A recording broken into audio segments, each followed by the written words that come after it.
وعن عبادة بن الصامت رضي الله تعالى عنه قال قال رسول الله صلى الله عليه وسلم وحوله عصابة من أصحابه بايعوني على ألا تشركوا بالله شيئا ولا تسرقوا ولا تزنوا ولا تقتلوا أولادكم ولا تأتوا ببهتان تفترونه بين أيديكم وأرجلكم ولا تعصوا في معروف فمن وفى منكم فأجره على الله ومن أصاب من ذلك شيئا فعوقب به في الدنيا فهو كفارة له ومن أصاب من ذلك شيئا ثم ستره الله عليه فهو إلى الله إن شاء عفا عنه وإن شاء عاقبه فبايعناه على ذلك.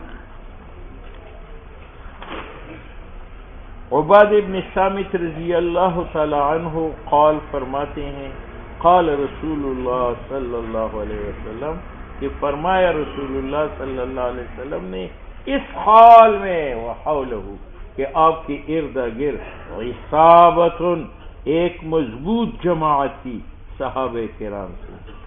تو حضور نے فرمایا یہ مقولہ ہے آپ کا بایعونی میرے ہاتھ بیعت کرو اس بات پہ اللہ تشرکو باللہ شیئا کہ خدا کے ساتھ کسی کو شریک نہیں کرو گے ولا تسرقو چوری نہیں کرو گے ولا تزنو زنا نہیں کرو گے ولا تقتلوا اولادکم اور اپنے اولاد کو قتل نہیں کرو گے ولا تاتوا ببہتان اور تم اتیان نہیں کرو گے اسی جھوٹ کے ساتھ تفترونہ جو جھوٹ تم بناتے ہو بین ایدیکم اپنے ہاتھوں وارجلکم اور پاؤں کی درمیان ولا تعصوا فی معروف اور نافرمانی نہ کرو نیکی کی فمن وفا منکم جو پورا کرے گا تم میں سے یہ بات ہے فاجرہ علی اللہ اس کا ثواب اللہ کی طرف سے ملے گا ومن اصاب من ذلک شیء اور جو ان گناہوں میں سے کوئی گناہ کرے گا زنا کرے گا چوری قتل کرے گا بہتان لگائے گا فعوقب به فی الدنیا اور اس کی سزا اس کو دنیا میں ملی فہو یہ دنیاوی سزا کفارۃ لہ یہ گناہوں کی معافی ہے ومن اصاب من ذلک شیء اور جو ان گناہوں میں سے کوئی گناہ کرے گا ثم سترہ اللہ علیہ پھر اللہ اس پر پردہ ڈالے گا فہو الی اللہ مرنے کے بعد وہ خدا کی سپرد ان شاء عفا عنہ اگر چاہے آخرت میں بھی معاف کرے گا وان شاء عاقبہ اگر چاہے تو اس کو عذاب دے گا فبایعناہ علی ذلک ہم نے حضور کے ہاتھ بیعت کی اس بات.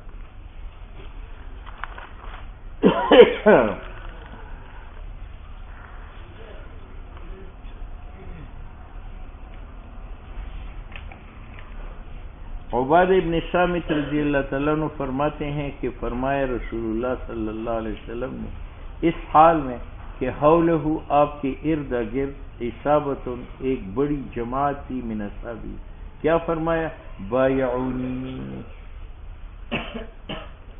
میرے ہاتھ بیعت کر. بیعت کی اقسام ہیں. ایک بیعت علی الاسلام ہے کہ ایک کافر آدمی آپ کے پاس آتا ہے اور آپ کو کہتے ہیں مجھے مسلمان بناؤ اور پھر آپ اس سے وعدہ لیتی ہوئی ہاتھ میں ہاتھ دے دیں. یہ بیعت سنت صحابہ ہے. عمرو بن العاص رضی اللہ تعالیٰ عنہ کی روایت میں ہے کہ میں نے حضور کو فرمایا یا رسول اللہ ہاتھ بڑھائے میں آپ کے ہاتھ پر بیعت کرتا ہوں. حضور نے فوراً ہاتھ بڑھایا تو میں نے ہاتھ پیچھے کر دیا. تو حضور نے فرمایا کیا آپ نادم ہو گئے؟ تو میں نے کہا نادم نہیں لیکن میں ایک شرط لگاتا ہوں وہ یہ کہ زمانی کفر کے میری جتنے مظالم و گناہ ہے وہ معاف ہو جائے تب میں بیعت کروں. تو حضور نے فرمایا ان الاسلام یہدم ما کان قبلہ آپ یہ شرط نہ لگائے اسلام ماضی کی گناہ معاف کر. تو اب دیکھو حضرت عمرو بن العاص نے اسلام کے پر حضور سے کے ہاتھ بیعت کی. یہ سنت صحابہ ہے اس میں کسی کا اختلاف. ٹھیک دوسری بیعت خلافت ہے. بیعت کہ مسلمان اپنا امیر المومنین جو ہے وہ چنے اور ان کے ہاتھ پر بیعت کرے کہ ہم آپ کے ہاتھ پیر بنیں گے، وفادار بنیں گے. یہ بیعت جو ہے یہ سنت صحابہ ہے. تمام صحابہ نے ابوبکر صدیق کے ہاتھ پر، پھر حضرت عمر کے ہاتھ پر، پھر اس کے بعد حضرت عثمان، پھر اس کے بعد حضرت علی کے ہاتھ پر بیعت کر چکے تھے. یہ بیعت خلافت ہے اور یہ بھی سنت انبیاء ہے. سنت انبیاء. ایک بیعت علی الجہاد ہے کہ آپ امیر کمانڈر کے ہاتھ بیعت کرتے ہیں کہ ہم بھاگیں گے نہیں، بکیں گے نہیں، جھکیں گے نہیں، گردن کٹائیں گے اسلام کی خاطر. یہ بیعت علی الجہاد ہے. یہ بھی سنت صحابہ ہے. بیعت الرضوان مشہور ہے کہ حضرت عثمان کو حضور نے مکے میں بھیجا اور افواہ پھیل گئی کہ مکے والوں نے حضرت عثمان کو شہید کیا. تو حضور نے فرمایا بیعت لو مجھ سے، میرے ہاتھ بیعت کرو کہ عثمان کا بدلہ لے کے رہیں گے. تو تمام صحابہ نے بیعت. یہ بیعت علی الجہاد. ایک بیعت علی الطاعت ہے کہ آپ کسی پیر کے ہاتھ میں ہاتھ دے دیں اور کہیں میں وعدہ کرتا ہوں کہ میں زنا نہیں کروں گا، قتل نہیں کروں گا، جھوٹ نہیں بولوں گا، وعدہ خلافی نہیں کروں گا. یہ بیعت علی الطاعت ہے. اس کا ذکر ہے بایعونی علی الا تشرکوا باللہ شیئا. ٹھیک ہے. یہاں چوتھی بیعت کا ذکر ہے اور یہ اس حدیث میں ہے.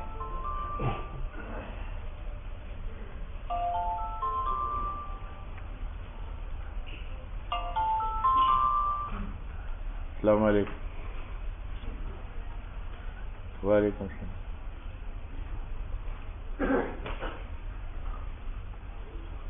جی اچھا اچھا.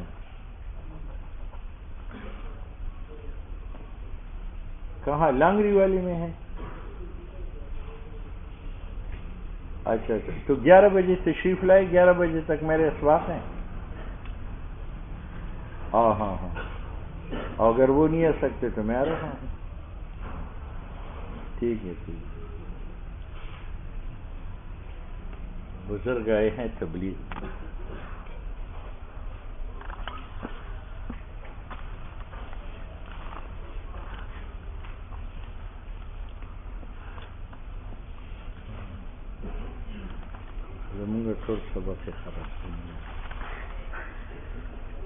الا اللہ تشرکوا باللہ شیئا.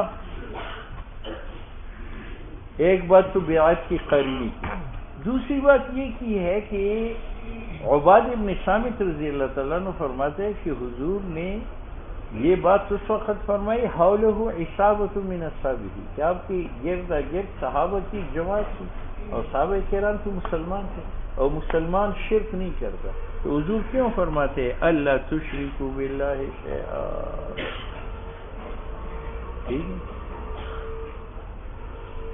اس کا قرینی جواب دیا ہے کہ یہ ایسا ہے جیسے قرآن میں آیا ہے یا ایھا الذین آمنوا آمنوا کہ اے ایمان والو تم. تو ایمان تو ہے، پھر آمنو کا مطالبہ یہ تحصیل حاصل ہے. تحصیل. تو وہاں مفسرین جواب دیتے ہیں کہ اس کا معنی یہ یا ایھا الذین آمنوا استقیموا علی ایمانکم، اس ایمان کو چھوڑو نا، اس پر قائم دائم رہو. تو لا تشرکوا کا معنی یہ ہے کہ تمہارے اندر جو عدم شرک ہے اس عدم شرک پر قائم و دائم رہو. بات سمجھ میں؟ یہ نہیں ہے کہ شرک چھوڑ دو، شرک تو وہ چھوڑ چکے تھے، اس چھوڑنے پر دائم رہو. ایسا نہیں کہ دوبارہ شرک اختیار کرو. ٹھیک ہے. ایک جواب. دوسرا جواب یہ ہے کہ ایک شرک اختیاری ہے، ایک غیر اختیاری. اختیاری تو یہ ہے العیاذ باللہ کہ انسان غیر اللہ کے سامنے سجدہ کرے، غیر اللہ کو حاجات میں پکارے، غیر اللہ کے نام منت مانے، ہاں، اور ان کو مشکل کشا عالم الغیب سمجھے. یہ شرک اختیاری ہے. ایک شرک غیر اختیاری ہے. بسا اوقات انسان سے غیر شعوری طور پر ایک عمل، ایک قول صادر ہوتا ہے اور اس سے وہ کافر ہو جاتا ہے. ٹھیک ہے. تو حضرات صحابہ میں شرک نہیں تھا، اختیاری. اور یہاں فرمائے احتیاط کرو کہیں غیر اختیاری شرک تمہارے اندر نہ گھسے. حدیث میں ہے الشرک اخفی من دبیب النمل، اندھیری رات ہو، کالا پتھر ہو، چکنا پتھر ہو، اس پر کالی چیونٹی چلتی ہو، جیسے اس کی کسکساہٹ مخفی ہے، شرک کا داخلہ بھی اسی طرح مخفی طور پر انسان کے اندر ہوتا ہے. الشرک اخفی من دبیب النمل.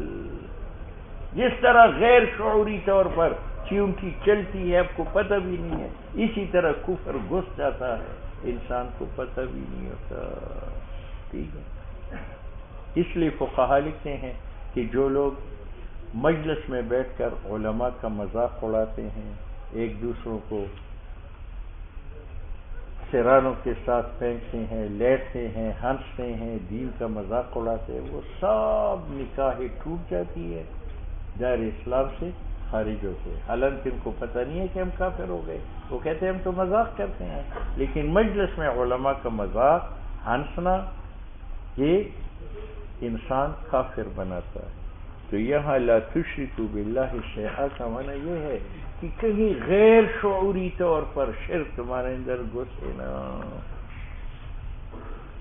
چوری مت کرو، زنا مت کرو، ولا تقتلوا اولادکم.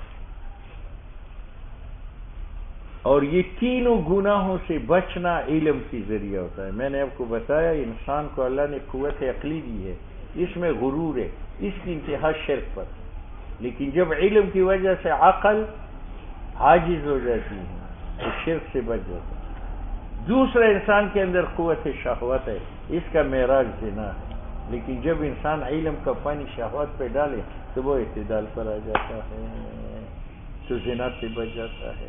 تیسری قوت انسان کے اندر غضب و غصے کا ہے، اس کی انتہا قتل پر ہے. علم انسان کے ساتھ ہو تو غصہ دبا رہتا ہے، تو شرک سے بھی بچتا ہے، زنا سے بھی بچتا ہے، قتل سے بھی بچتا ہے. والذین لا يدعون مع اللہ الہا آخر ولا يقتلون النفس التي حرم اللہ الا بالحق ولا يزنون. ٹھیک ہے، یہ تین ٹکٹ ملے آپ کو علم کی وجہ سے. تو گئے کہ علم سبب ان ٹکٹوں کا، ٹکٹ سبب جنت کا، تو علم سبب کس کا؟ جنت کا. اس لیے امام رازی نے فرمایا ہے کہ ذالک، یہ جنت لمن خشی رب، خاشعین کے لیے ہے، یہ صغرا. اور انما یخشی اللہ من عبادہ جمیعۃ العلماء اسلام. تو نتیجہ رہتا ہے ذالک لجمیعۃ علماء اسلام، باقی سب جہنم. بات سمجھ میں آئی؟ اس نے صغرا کبرا بنایا. ذالک، یہ جنت لمن خشی رب، خاشعین کے لیے یہ صغرا. اور انما یخشی اللہ من عبادہ جمیعۃ العلماء. جمعیت کا لفظ زائد نہیں، علماء جمع ہے یا نہیں؟ تو ذالک لجمیعۃ. جلدی جلدی شامل ہو جاؤ ورنہ بیڑا غرق ہو جائے.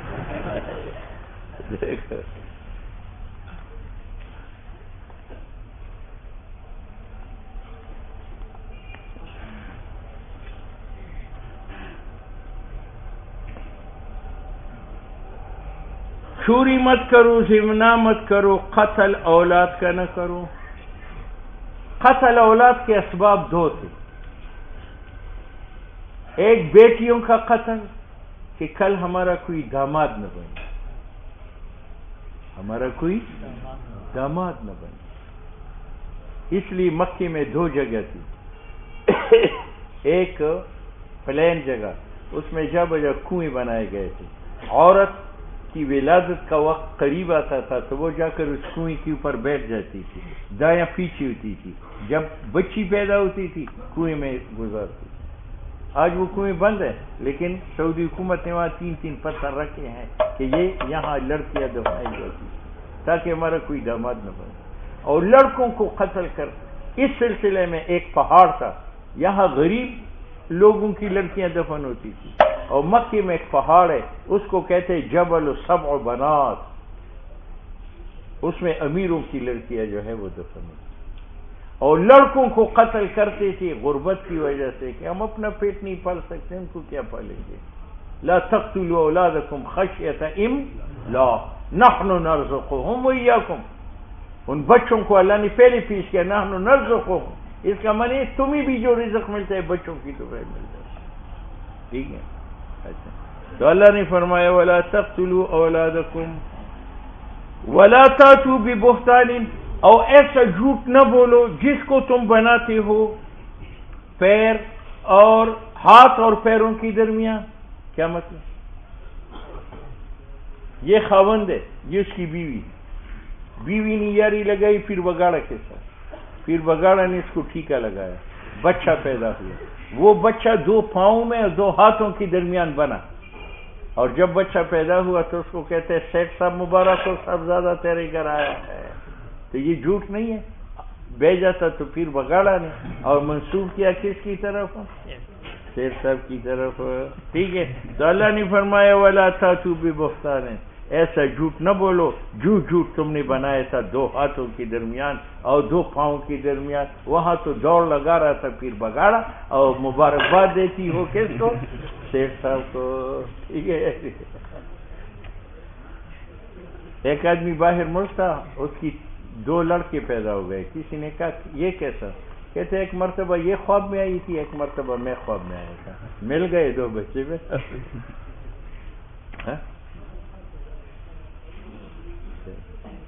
ولا تعصوا فی معروف، نیک بات کا انکار نہ کرو. یہ نہیں ہے کہ امیر آدمی جھوٹ بھی بولے آپ کہتے سچ ہے، اور غریب تبلیغی آپ کو خدا رسول کی بات کہے آپ کہتے یہ غلط ہے. یہ نہ کرو. معیار مال کو نہ بناؤ. غریب آدمی ہو لیکن دین کی تبلیغ کرے آپ کہتے ہیں اس سے بڑی حقیقت نہیں. امیر آدمی جھوٹ بولے تو ہمارا کی وجہ سے اس کو سچ نہ کرے. امیر اگر کہے 2 ضرب 2 حاصل 5 تو آپ مانیں؟ اگر تبلیغی کہے 2 ضرب 2 حاصل 4 آپ اس کے انکار کر سکتے ہیں؟ غریب کے کہنے سے سچ جھوٹ نہیں بنتا، اور امیر کے کہنے سے جھوٹ سچ نہیں بنتا. اللہ نے فرمایا آدمی کو نہ دیکھو، اس بات کو دیکھو جو وہ کرتا ہے. فمن وفی منکم، جو پورا کرے گا تم میں سے یہ احکام، فاجرہ علی اللہ، اللہ کا فضل ہے کہ وہ تمہیں ثواب دے گا. ومن اصاب من ذلک شیء، اور جو ان گناہوں میں سے کوئی گناہ کرے گا فعوقب به، اس کا بدلہ دیا جائے اس کو دنیا میں، کفارۃ لہ. اس مسئلہ میں اختلاف ہے کہ ایک آدمی نے زنا کیا اور اس زانی کو سنسار کیا گیا تو زنا معاف ہوا یا نہیں؟ امام شافعی فرماتے ہیں معاف ہے، امام مالک کہتے ہیں معاف ہے، امام احمد ابن حنبل فرماتے ہیں معاف ہے، آخرت میں زنا کی سزا نہیں ہے. امام ابو حنیفہ رحمہ اللہ فرماتے ہیں نہیں، وہ مفوض الی اللہ ہے، انشاء عفا و انشاء کرا. یہ دنیا میں جو پتھر لگے یہ تو انسانی عزت لوٹنے کے بدلے میں لے، اور وہ انسان خدا کی ملکیت ہے، خدا نے اپنے ملک کا بدلہ بھی نہیں لیا، وہ اللہ کی مرضی ہے، چاہے معاف کرے چاہے دے دے. ائمہ ثلاث اس آیت سے استدلال کرتے ہیں جو ان گناہوں میں سے کوئی گناہ کرے گا فعوقب به فی دنیا، اور ان کو سزا مل جائے دنیا میں، فہو کفارۃ لہ، دنیاوی سزا اس کے لیے کفارہ ہے. ٹھیک ہے. تو دنیاوی سزاؤں کو وہ مکفرات سمجھتے ہیں، امام صاحب دنیاوی سزاؤں کو ساترات سمجھتے ہیں، یعنی پردہ پڑ گیا سزا ملی، باقی گناہ معاف نہیں ہے. ائمہ ثلاث اس استدلال کرتے ہیں فہو کفارۃ لہ.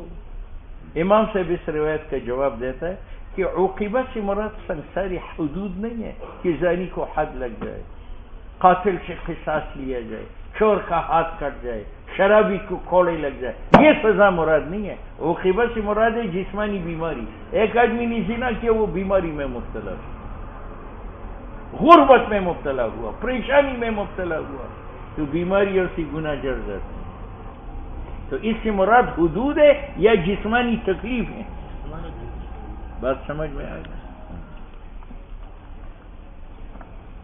ومن اصاب من ذلك شيئا، اور جو ان گناہوں میں سے کوئی گناہ کرے گا، اور ثم سترہ اللہ، پھر اللہ اس پر پردہ ڈالے گا، یعنی کسی کو پتہ نہ چلنے دے، فہو الی اللہ، وہ خدا کی سپرد ہے، ان شاء عفا عنہ، اگر چاہے آخرت میں بھی معاف کرے گا، او ان شاء عاقبہ فبیانہ علی ذلک۔ اس مسئلہ میں اختلاف ہے کہ ایک آدمی زنا کرتا ہے، چوری کرتا ہے، تو اس کے لیے سزا واجب ہے یا نہیں ہے؟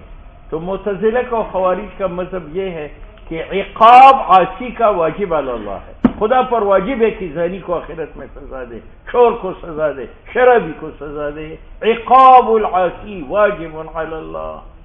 اہل سنت والجماعت جو ہمارے ائمہ اربعہ ہے وہ فرماتے ہیں رحمہم اللہ کہ عقاب عاصی کا واجب علی اللہ نہیں، اور نہ ثواب تبلیغی کا واجب علی اللہ ہے۔ تبلیغی کو اللہ ثواب دے گا اپنے فضل سے دے گا، اور عقاب عاصی کا واجب اللہ نہیں ہے۔ اللہ چاہے ویسی معاف کر سکتا ہے اور چاہے سزا بھی دے سکتا ہے۔ اہل سنت یہاں سے استدلال کرتا ہے ان شاء عفا عنہ و ان شاء عاقبہ۔ بات سمجھ میں آئے گی؟ تو یہ اہل سنت کی دلیل ہے۔ فبایعنہ علی ذلک، ہم نے اس باتوں پر حضور کے ہاتھ بیعت کر دی، متفق علیہ۔